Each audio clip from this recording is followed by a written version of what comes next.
KS Prasad గారు, అసలు ఆంధ్రప్రదేశ్లో ఏం జరుగుతోంది? గవర్నమెంట్ మద్యం దుకాణాలు, గత ప్రభుత్వంలో గవర్నమెంటే మద్యం దుకాణాలు నిర్వహించింది.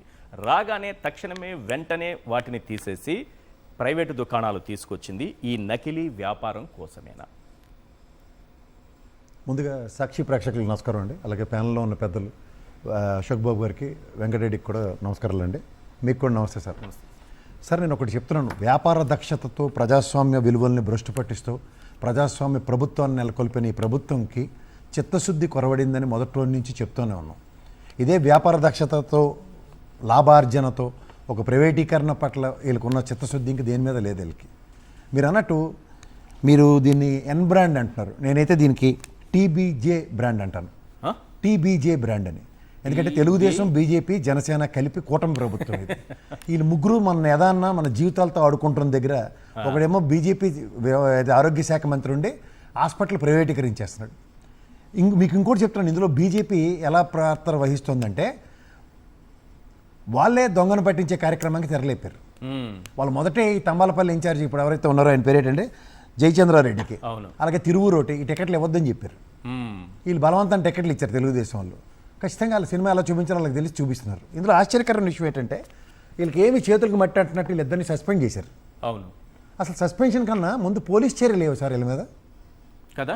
పోలీస్ చర్యలు లేవి. ఇవాళ ఎక్సైజ్ శాఖ కూడా ఇవాళ ఇక్కడ మన ఈ దీని దగ్గర ఆంధ్రలో అది ఎక్కడండి ఇబ్రహీంపట్నంలో ఆ డంపింగ్ యార్డ్ దగ్గరికి వెళ్ళి వాళ్ళ బ్రదర్ మీద కేసులు కడతారు. ఏమన్నా విదేశాల్లో ఉన్నాడు జనార్దన్ రావు, మాకు విదేశాల్లో ఉంటే రెడ్ కార్నర్ నోటీస్ ఇవ్వండి. అసలు రెడ్ కార్నర్ నోటీస్ ఇప్పటిదాకా ఎందుకు ఇవ్వలే? ఇవేవి ఆలోచించకుండా ఫస్ట్ ఆఫ్ ఆల్ వాళ్ళని పార్టీలో సస్పెండ్ చేసి చేతులు కడుక్కుందాం అనుకుంటున్నారా? మీరు ఇందాక ఇంట్రడక్షన్లో చెప్తున్నట్టు 78 మంది పేర్లు డైరీలో ఉన్నాయి. 78 మంది ముఖ్య నేతలు కాకుండా 78 మంది పేర్లు ఉన్నాయి. అది కాక మొత్తం చిత్తూరు, తంబలపల్లి బేస్గా చిత్తూరు, రాయలసీమ అంతా అప్ టు ఇబ్రహీంపట్నం అవుతుంది సార్. 78 పేర్లు అంటే పెద్ద సంచలనం అవుతుంది. ఇది అవుతుంది, ఏం చేయగలం? అందరికి వాటాలు, ఎవరి వాటాలు వాళ్ళకి, ప్రజల ఆరోగ్యాన్ని వాళ్ళ ప్రాణాలు తీసి ఆ ప్రాణాల మీద ఉసురు పోసుకుని ఇంత డబ్బులు సంపాదించుకోవాలి. ఇప్పుడు మీకు ప్రజా ఆరోగ్యం ప్రైవేట్ హాస్పిటల్కి వెళ్తాడు, ఎవరైనా బయటకు వెళ్ళి చెప్తాడా? ఇదే గవర్నమెంట్ హాస్పిటల్కి వెళ్తే చచ్చినట్టు రిపోర్ట్ ఇవ్వాలి. ఇది ఎందుకు నరాల బలం ఎంత ఇందాక మీరు చెప్పారు కదా, నొక్కి అక్కడి నుంచి మరీ చెప్పారు కదా, ఆ తపేలా ఛానల్ చెప్పింది. ఇప్పుడు ఈ టీబీజే బ్రాండ్ తాగడం వల్ల ఎంత ప్రమాదం అయిందో గవర్నమెంట్ హాస్పిటల్ ఇచ్చే సర్టిఫికేట్ వర్సెస్ ప్రైవేట్ హాస్పిటల్, ఇది ప్రైమరీ మోటో వాళ్ళది. రెండోది ఏంటంటే ఇప్పుడు ఎప్పుడైతే వీళ్ళు ఈ బ్రాండ్లని విచ్చలవిడిగా రాష్ట్రంలో మీకు బెల్ట్ షాపులు ఏ విధంగా విస్తరించి ఉన్నాయో తెలుసు కదా మీకు. మన అగ్రిగేట్ వీధికి, మండలానికి, గ్రామానికి నాట్ లెస్ దాన్ 5 నుంచి 10 ఉన్నాయి. ఇలాంటి దగ్గర ఇవి బేస్ చేసుకుని తంబాలపల్లి బేస్గా 30 లక్షల బాటిల్ రోజుకి సరఫరా చేస్తూ మొత్తం ఈ బెల్ట్ షాపులన్నిటికీ సరఫరా ఇల్లే చేస్తున్నారు. ఇది రాష్ట్ర వ్యాప్తంగా విస్తరించి ఉంది ఈ నెట్వర్క్. 3 బేసిల్లో, ఒకటేమో ఇబ్రహీంపట్నం డంప్ అంటున్నారు, ఇంకోటి ఇక్కడ తంబాలపల్లిలో ఉన్న మొలకల చెరువు. సాధారణంగా మనం చూడండి, ఇవాళ మా ఇంట్లో లిక్కర్ పార్టీ ఉందరా, విదేశీ మద్యం తీసుకొచ్చారని. రాయలసీమలో, చిత్తూరులో ఏం పాపం చేశారు, మొలకల చెరువు బ్రాండ్ రా రండి వాళ్ళు పార్టీ చేసుకుందాం అన్న పరిస్థితి తీసుకొచ్చారు. ఇవాళ అసలు లిక్కర్ పట్ల మీరు మొన్న డిబేట్లో కూడా ఎవరు చెప్పారు, చాలా బాగా చెప్పారు, మన ఎవరు ఎంపీ గారు. నాణ్యమైన మద్యం సరసమైన ధరలకని అడ్వర్టైజ్మెంట్ ఇస్తున్న ఒక ముఖ్యమంత్రి గారు నిజంగా ఇవాళ ఆ తంబాలపల్లి ఇన్ఛార్జి ఎప్పుడైతే ఆఫ్రికా దేశం నుంచి లిక్కర్ వ్యాపారం చేసిన దగ్గర రూపకర్త ఆయనే. ఇవాళ లిక్కర్ షాపులు, బెల్ట్ షాపులు ఈ విధంగా సంధానపరుచుకుంటే ఇన్స్టెంట్ మనకి లిక్కర్ డబ్బులు ఎంత స్పాంటానియస్గా చేతికి వస్తాయి అన్న దగ్గర వేచి చూడడానికి కూడా టైం లేకుండా ఉన్నది ఉన్నట్టు రాత్రి దోపిడీలు జరుగుతున్నాయి. ఎక్కడ వాటాలు అక్కడే, నియోజకవర్గాల వారీగా, ప్రాంతాల వారీగా, మండలాల వారీగా, గ్రామాల వారీగా ఎవరి కట్లకి ఇచ్చుకుంటూ వెళ్ళిపోతున్నారు. ఇప్పుడు మీరు ఇందాకలే చెప్పారు 3 బాటిల్లో ఒక బాటిల్ అగ్రిగేట్ అంటే ఒక బాటిల్ చేయాలి కదా సార్ ఆ రోజుకి కూలికెట్టడానికి. అవును. సో ఈ ప్రాతిపదిక మీద వీళ్ళ మద్యం వ్యాపారం ప్రభుత్వం ప్రైవేట్ సహకారంతో నెపం పెట్టి ఎక్సైజ్ శాఖని డమ్మీ చేసి గతంలో అబ్కారీ వ్యవస్థ నిరంతరం పర్యవేక్షణలో. సార్, మీరు గత ప్రభుత్వంలో 1,05,000 కోట్ల లిక్కర్ వ్యాపారం జరిగింది. ఈరోజు ఎక్స్చెక్కర్లో మనకి కాగ్ రిపోర్ట్లు కానీ లేకపోతే బడ్జెట్ డీవియేషన్స్ కానీ ₹1 చూపించగలిగినా? వీళ్ళ దగ్గరకు వచ్చేసరికల్లా ముబ్బడి సేల్స్. నిన్న చూడండి, తెలంగాణలో దసరా పండగ పెద్ద పండగ కాబట్టి 1000 కోట్ల సేల్స్ అని. మరి ఆంధ్రప్రదేశ్ సేల్స్ ఎందుకు రాయలేదు సార్? ఇప్పుడు ఈ నకిలీ ఎక్కువ ఉంది కదా సేల్స్ అంతా కూడా, అంటే ప్రభుత్వానికి ఆదాయం వెళ్ళట్లేదు. అదే ఇక్కడ పాయింట్ చూసారా, సేల్స్ పెరుగుతోంది, సేల్స్ పెరుగుతోంది, ప్రభుత్వానికి ఆదాయం రావట్లేదు. తాగేవాళ్ళు పెరుగుతున్నారు, మంది వెళ్తోంది కానీ ఆదాయం తగ్గిపోతుంది. అదే ఇప్పుడు మీకు అబ్కారీ వ్యవస్థ గురించి ఒకటి చెప్తాం సార్. స్పిరిట్ నేను ఏంటి సార్ అవి అవే దిక్కుమాల బ్రాండ్లు, అవన్నీ నోటుకు వచ్చిన బ్రాండ్లు. చంద్రబాబు నాయుడు గారు కదా ఇవన్నీ ఇవన్నీ ఆయన 14-19లోనే రెడ్డి గారి పైన వేసేసారు. వెంకటరెడ్డికి ఆ విషయం బాగా తెలుసు. నెత్తినోరు కొట్టుకుని మొదటి నుంచి మొత్తుకుంది వెంకటరెడ్డి.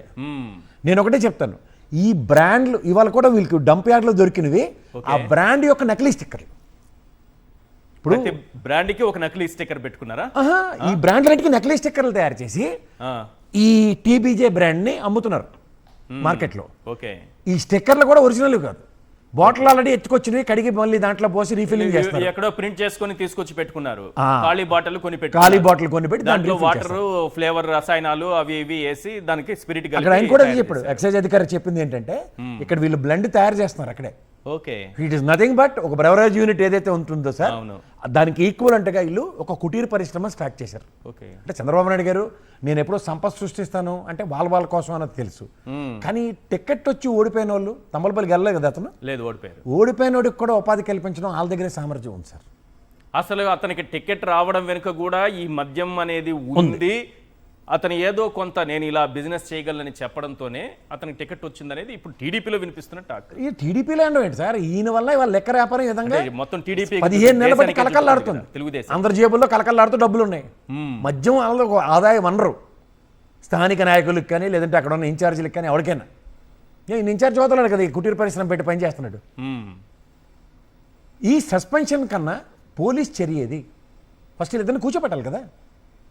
లేని దానికి అభూత కల్పనలు పెట్టి ఒక ఎంపీ స్థాయి మిథున్ రెడ్డి లాంటి అరెస్ట్ చేయడానికి ఉన్న శ్రద్ధలకి నిక్కచ్చిగా రెడ్ హ్యాండ్గా దొరికిన తర్వాత వీళ్ళు పట్టుకోవడానికి వచ్చింది జనార్దన్ రావు ఏమో విదేశాలు పారిపోయాడు. ఈ తొక్క తోటకూర కథలు మాకెందుకు? మీరు అన్న మాటకి ఒకటే రాష్ట్ర ప్రజలు కూడా బాగా అర్థం చేసుకోండి, ఎంత ఈ కేసు నీరు గార్చడానికి ఈ ప్రభుత్వం పనిచేస్తుందని చెప్పడానికి. ఇప్పుడు పట్టుకున్నది, అక్కడ స్పాట్లో పట్టుకున్నది 17 లక్షల బాటిల్ అంటున్నారు. అంటే రెడీగా ఉన్నాయి, ఆల్రెడీ వెళ్ళిపోయినవి కాకుండా ఆ రోజుకి రెడీగా ఉన్నవి 17 లక్షలు. ఈ స్పిరిట్ కలపడానికి రెడీగా ఉన్నవి ఒక 12 లక్షలు ఉన్నాయి. అంటే ఓవరాల్ గా ఒక 30 లక్షల బాటిల్స్ ఆల్రెడీ వెళ్ళిపోయినవి, కొన్ని లక్షలు కోట్లు వెళ్ళిపోయాయి కదా, దుకాణాల్లో ఉన్నాయి కదా. ఇవి స్పిరిట్ తో చేసినవి అని తెలుస్తోంది కదా, నకిలీ మద్యం కదా. ప్రభుత్వం ఇమీడియట్ గా మొలకల చెరువు, అన్నమయ్య జిల్లా పక్కన రాయలసీమలో ఉండేటటువంటి మద్యం దుకాణాల్లో, బెల్ట్ షాపుల్లో ఈ మద్యం ఎక్కడెక్కడికి వెళ్ళింది అనేటటువంటి రైట్స్ ఏమైనా చేయించిందా? తనిఖీలు ఏమైనా చేయించిందా? వెనక్కి తీసుకొచ్చే ప్రయత్నం చేసిందా? సార్ మీకు మళ్ళీ చెప్తాను, రాష్ట్ర ప్రజలు అర్థం చేసుకోవాలి ఈ పాయింట్. ఈ 78 పేర్లతో ఉన్న లిస్టులోను ఇంక్లూడింగ్ బెల్ట్ షాపుల లిస్టు వాళ్ళకి దొరికింది డైరీలో. ఏ బెల్ట్ షాపుల్లో ఎవడెవడికి ఏ షాపుల్లో సప్లై చేశారన్నది విత్ సబ్స్టాన్షియల్ ఎవిడెన్స్ వాళ్ళ దగ్గర ఉండి కూడా దీని మీద సత్వర చర్య లేవు. నేను ఇవాళ మీకు చెప్తున్నాను, ఎక్సైజ్ అధికారులు బాటిల్స్ తాగమని ఇంక వదిలేసినట్టే కదా. వాళ్ళిద్దరి పైన వేటు వేసాం మా పార్టీ నుంచి సస్పెండ్ చేస్తూ. వాళ్ళు వదిలేసిన బాటిల్స్ అవి సేల్స్ అయిపోతూ ఉండాల్సిందే. సేల్స్ అయిపోయాయి. ఇప్పుడు ఖాళీ బాటిల్ రూపంలో వెనక్కి వస్తూ ట్రాన్సిట్ లో ఉండుంటాయి. అది వాళ్ళ ధైర్యం. ఓకే, సో నాకు తెలిసి కానీ షాపుల్లో ఉన్నది, బెల్ట్ షాపుల్లో ఉన్నవి వెంటనే రేట్ చేసి వాటిని వెనక్కి తీసుకునేటటువంటి ప్రయత్నం కూడా చేయదు రాష్ట్ర ప్రభుత్వం. సార్ ఇది ఎట్లయినా తాగి చావండి అని వదిలేయడమేనా? అంతే. ఇప్పుడు మీకు డంపింగ్ యార్డ్ లో తయారవుతుంది అగ్రిగేట్ ను, మీకు నియరెస్ట్ రేడియస్ లో ఉన్న బెల్ట్ షాపులు ఎన్నో లెక్క కట్టండి సార్. అండ్ ఈ డైరీ ప్రకారం నియోజకవర్గం దాని చుట్టుపక్కల ప్రాంతాల్లో ఎవరు చూడండి, ఇక్కడ మనం చూడండి దేవుడి నూనె బాటిల్ లాగా ఉన్నాయి అవన్నీ. నూనె బాటిల్ లాగా ఉన్నాయి. అసలు విషయం ఏంటంటే దేవుడికి స్పిరిట్ వీళ్ళకి ఎవడిస్తున్నాడు సార్? ప్రభుత్వం చేసేదే స్పిరిట్ కదా. ఇప్పుడు ఈవెన్ బ్రెవరేజ్ కార్పొరేషన్స్కి ఇచ్చేది కూడా స్పిరిట్. దానికి ధర నిర్ణయించి, మన గత ప్రభుత్వంలో 27 రూపాయలు 70 పైసలు స్పిరిట్ నిర్ణయించిన తర్వాత ఈ రేట్లు ఇవన్నీ. అసలు స్పిరిట్ ప్రభుత్వ బాధ్యత, అబ్కారీ వ్యవస్థ. కేవలం 8 నుంచి 9 రూపాయల కాస్ట్ తో తయారు చేస్తున్నారట ఒక్కొక్క మద్యం బాటిల్.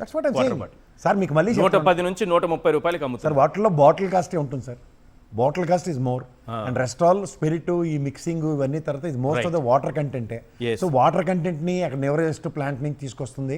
వీళ్ళ స్పిరిట్ మిక్స్ అన్నది బ్లెండ్ చేయడంలో వీళ్ళకి ఏ ప్రాతిపదిక మీద చేస్తున్నారు సార్? కానీ ఒకటి మాత్రం నేను చెప్పగలను, ఒక ప్రభుత్వాన్ని అబాస్పాలు చేస్తూ ప్రభుత్వం నిర్వర్తించిన ఒక ప్రభుత్వ రంగ కార్యకలాపాన్ని కూడా భ్రష్టు పట్టించి వీళ్ళు యథేచ్ఛగా ఈ పని చేస్తుంటే కూడా వ్యవస్థలు ఈ విధంగా నిద్రపోవడం నేను చాలా ఆశ్చర్యకరంగా ఉంది సార్. అబ్కారీ వ్యవస్థ సత్వరంగా వాళ్ళని ఉన్న నీరెస్ట్ పాయింట్స్ అన్ని ఇవాళ సేల్స్ బంద్ చేస్తూ వాటి మీద తక్షణంగా ఎందుకు ఇమీడియట్ యాక్షన్ తీసుకోవాలి కదా. రెండోది, ఈ బెల్ట్ షాపుల నిర్వహణ మీద ప్రభుత్వ బాధ్యత ఎంతవరకు అన్నది గౌరవ న్యాయస్థానాల త్రూగా ఎందుకంటే వీళ్ళకి ఒక అల్టిమేటం తెచ్చుకోలేదు.